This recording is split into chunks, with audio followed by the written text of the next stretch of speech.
Jadi ceritanya secara kronologisnya begini. Ada tanah warisan 4,2 hektar yang dimiliki oleh 18 orang. Nah, dari 18 orang ini tanah milik daripada kakek mereka. Yang pasti bahwa ketika mereka bersepakat pada tahun 2012, itu bersepakatlah mereka untuk menjual. Nah, terjadilah musyawarah. Musyawarah itu pun terjadi di rumah salah satu dari anggota 18 ini, ahli waris 18 orang ini. Diutuslah 3 orang sebagai perpanjangan tangan mereka. Kan tidak mungkin juga kan mereka rame-rame 18 orang ke pertanahan dan lain-lain. Jadi diutuslah 3 orang, yaitu Yasin, Samele, Baharudin, yang diwakili oleh anaknya sekarang Iksan Ishak. Baharudin itu sudah almarhum. Lalu dalam perjalanan ada pertemuan antara 3 orang ini dengan Suhardi dan Yakob.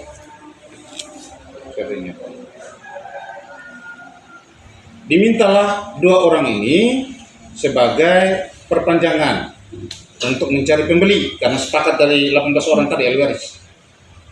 Jadi mencari pembeli.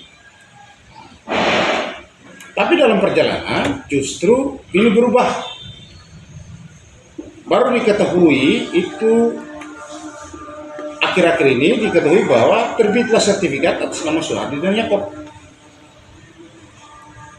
Nah, ini juga tidak disepakati, belum juga disepakati oleh 15 orang lain, karena tidak pernah 3 orang ini tidak pernah lagi memberitahu kepada 15 orang yang lain. Memang menurut cerita daripada klien kami itu bahwa ada uang yang diberikan.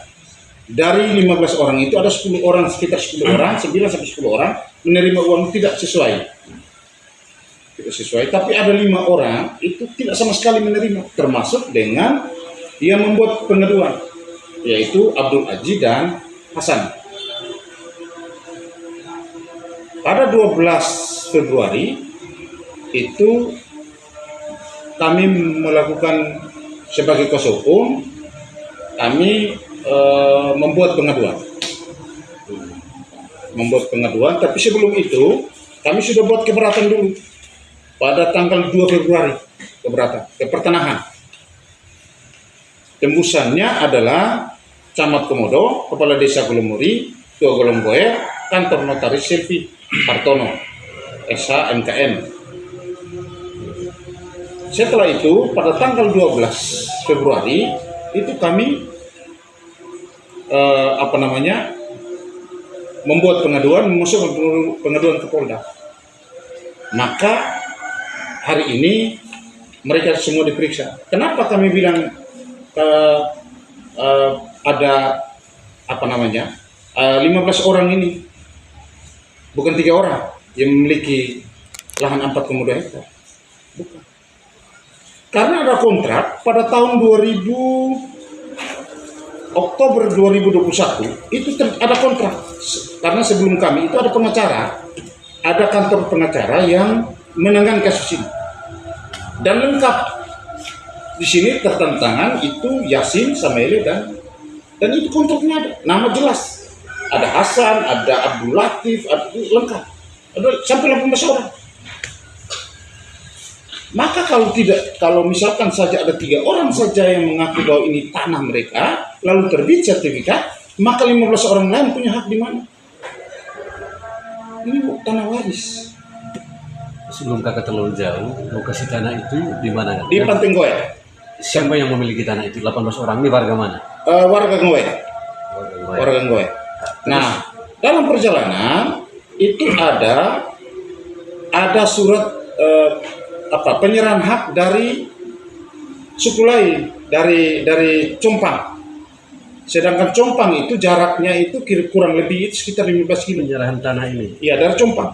Tetapi sebelum itu ada penyerahan juga dari Nggoya, dari fungsionaris adat Nggoya pada tahun 2005, dan itu untuk orang Nggoya. Yang dari Compang ini tahun berapa?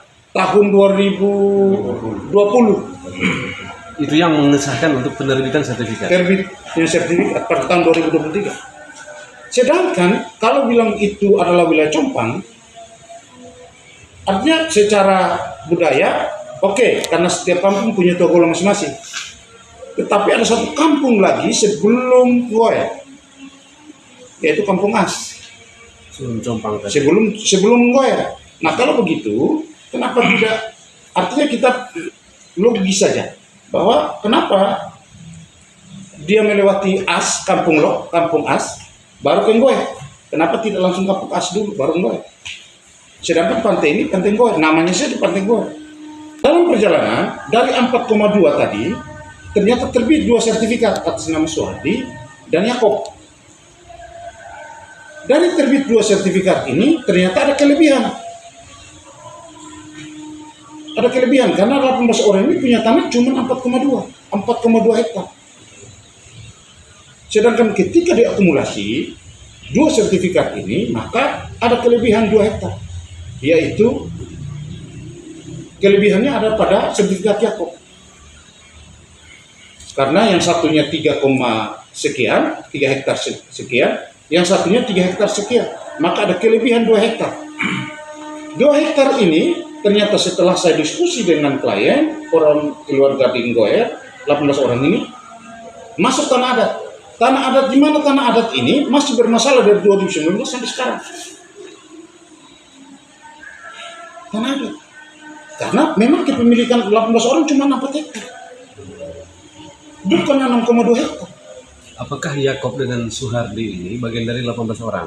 Tidak. Suhardi dan Yakob ini ada di Compang. Bukan bagian dari 18 orang. Mereka orang Compang. Mereka orang Compang. Begitu. Jadi terkait dengan kelebihan yang 2 hektar itu masih itu merupakan tanah adat. Gitu. Tanah adat. Tanah adat Nggoya yang masih bermasalah sampai saat ini. Yang belum dibagi juga. Belum. Karena masih ada persoalan. Dan tanah itu belum bisa dijual karena ada pernyataan. Ada pernyataan yang dibuat bahwa kalau apabila ada yang melanggar tentang ini, maka dia siap untuk dipidana maupun berat. Itu ada poin. Kasus ini kan sudah berlanjut, Kakak. Hari ini kan ada pemeriksaan beberapa orang. Berapa orang yang diperiksa dan siapa-siapa mereka? Kalau dari pemeriksaan itu yang sesuai dengan pengaduan, ya. Ada Suhardi, ada Yakob, ada Yasin, ada Samaile, ada Iksan Isya, Muhammad Tayeb. Harapan dari Kakak dorong seperti apa? Harapannya? Ya kalau harapannya kami ya otomatis perkara ini atau persoalan ini memang harus diselesaikan. Karena dugaan kami itu adalah 2 hektar tanah adat ini itu palsu dokumen. Karena kita sesuaikan dengan 18 orang, cuma punya 4. Kenapa terbit 2 sertifikat kalau dengan akumulasi 6,2? Maka dugaan kami itu adalah 2 hektar ini adalah terjadi penggelapan, penipuan, pemalsuan dokumen. Bahkan bisa sampai ke pencucian uang. Kakak, terkait laporan dan juga terduga pelaku yang telah diperiksa maupun pelapor, jadi desakan terhadap Dirkrimsus Polda NTT yang melakukan pemeriksaan ini, apakah segera melakukan penetapan tersangka atau seperti apa? Kalau kita yang pasti bahwa kita mengikuti prosesnya, karena ini semua berproses. Yang pasti bahwa pemeriksaan hari ini, itu pasti dilakukan lanjutan karena ini masih dalam penyelidikan. Pertemuan yang dilakukan oleh 18 orang ahli waris, kemudian memberi kuasa kepada 3 orang, yaitu Yasin, Samaile, dan Burhanuddin itu sebenarnya Yasin, Samaile, dan Burhanuddin menghilangkan hak daripada 15 orang ini. Kemudian tanah itu dikuasakan kepada 3 orang itu. Kemudian 3 orang ini menyalahgunakan kuasa untuk mengalihkan tanah yang diurus dokumen terkait kepemilikan data yuridis itu dialihkan kepada terlapor ini. Jadi itu sebenarnya bahwa 3 orang ini juga harus bertanggung jawab terhadap tanah warisan daripada 18 orang ini. Mungkin harapannya kami bahwa semoga dengan pengaduannya ini pihak Polda NTT yang menangani kasus ini mungkin dapat segera menaikkan status ini ke tahap penyidikan. Yang terjadi sekarang ini ada 3 poin.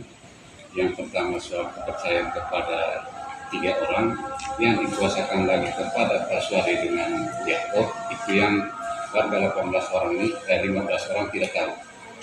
Kemudian dalam perkembangan sekitar bulan Januari kemarin, warga 15 orang ini baru mengetahui bahwa sertifikat itu atas nama Pak Suwadi dengan saudara Yakob, yang di dalamnya itu tercantum kalau diakumulasi itu 6,2 hektar. Jadi kita pertanyakan kemarin mengapa waktu peralihan hak itu, semua peralihan hak itu atas nama Yakob dengan Pak Suwadi. Sementara kepemilikannya ini adalah warga luar, adalah 18 orang. Itu yang kita mesti telusuri bagaimana proses seperti itu bisa terjadi sehingga menjadi SHM-nya atas nama Pak Suwadi dengan Yakob itu. Untuk sementara sekian. Ya, jadi setelah penyelidikan itu akan ada gelar. Nanti kalau digelar itu ternyata memang ada tindak pidana yang dilakukan, maka naik status menjadi penyidikan. Dari penyidikan itu baru ada penetapan tersangka. Nah, calon tersangkanya. Kita mengikuti proses. Jadi sebagai warga negara yang baik kita mengikuti proses itu. Ya, kalau dari kami setelah mendengar cerita dari klien itu ada oknum yang memang menjadi aktor. Ada oknum yang berinisial F itu menjadi aktor, membuat banyak surat yang ditandatangani oleh oleh Ketua Golongan sekarang Sakarudin dan lain. Ada dokumennya itu yang diantar oleh oknum yang berinisial F, Oknum polisi. dan kami sedang mendalami ini. Apabila memang ternyata benar oknum ini sedang ini, maka kami akan melanjutkannya ke Kabid Propam Polda. Menurut yang disampaikan ke kami itu memang seorang anggota polisi. Dugaan itu kan, dasar dugaan itu bagaimana? Apakah ada informasi dari warga atau ada dokumen? Informasi dari klien. Informasi dari Ya, klien. Karena mereka selalu berhadapan dengan oknum ini. Oknum F tadi. Ya, maka kami akan meneruskan ini. Kalau misalkan saja betul terjadi seperti itu, maka kami akan melanjutkannya sampai ke Kabid Propam Polda. Perannya dia di situ. Perannya dia di situ itu menurut informasi dari klien itu bahwa dia yang selalu mengantar surat untuk ditandatangani.